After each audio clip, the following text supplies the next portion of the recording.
Okay, well today I'm in the Hyundai Ioniq 6. This isn't a car I thought I was going to look forward to be honest. From what I saw online, it didn't catch my eye.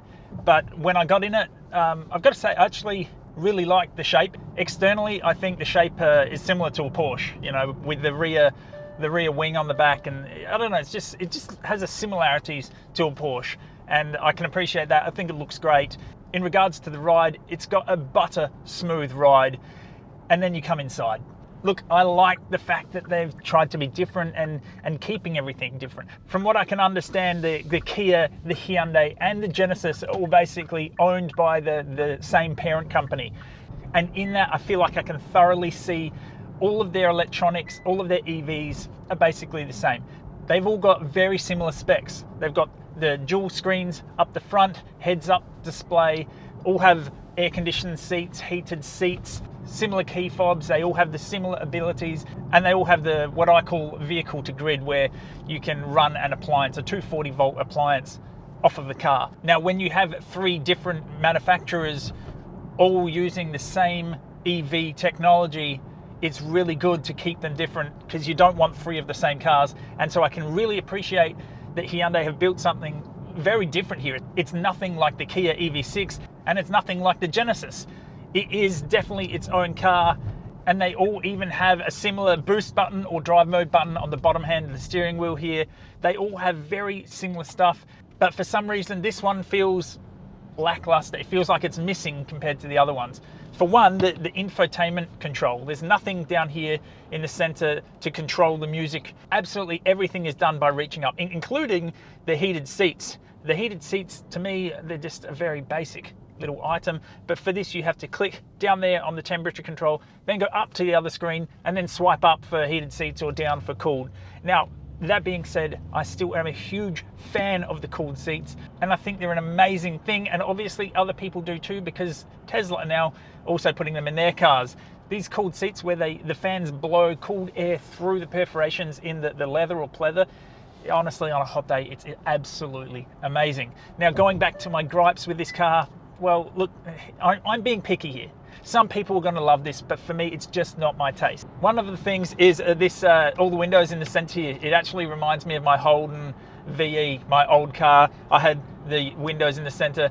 I specifically remember my dog, I would lock the car and he'd walk over the center console because he found out if he walked over and hit the right button, it would open the windows, and I'd come back to a car and my windows are all down, and I was thinking, like, how the hell did that happen? I know that I locked those windows, and it just turned out that the dog was pretty smart, and he knew that even with the car locked, the windows would still go down for like 30 seconds or 5 minutes or something stupid, so he still had the ability to escape for quite some time.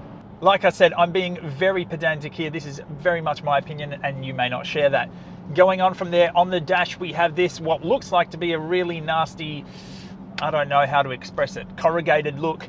But it's smooth. It's actually smooth. It's just a trick, which is great because it's going to be easy to clean. However, then you come across to the doors, and they're not. They make this wonderful sound, which is, oh, it's just like fingernails on a chalkboard. It's not what I want in my car. And going back from there, the center console is plastic. You can hear this. It's a hard plastic in this center. Look, it's just not what I expected. The design of the outside I love. I don't even mind this quirky, crazy dash. I love everything else they've got. It's got tons of power, just like all of the other EVs out there. This thing is super fast, especially in sport mode. It's just these small design details which personally aren't for me. And that is these hard and rough plastics. This plastic in the center console here is so rough. It's like a coarse grit nail filer. I mean, it just amazes me that they chose that for there. Anyway, you obviously have sunroof, fully retractable. You can open that right up. The car does ride probably the nicest out of any, geez, do I say any car? At least any EV that I've been in. I mean, the comfort in this is absolutely amazing. The bumps, everything about it, it is really, really comfortable to drive. The speed, I mean, I've got it in sport right now. I'm in some bad traffic, but just to touch the pedal, it throws you back still. You know, it's not as fast as the Kia EV6 GT, clearly. It's not one of those hypercars, but it's still freaking quick. all of these EVs have across the range, and that is the ability to just absolutely step on the torque.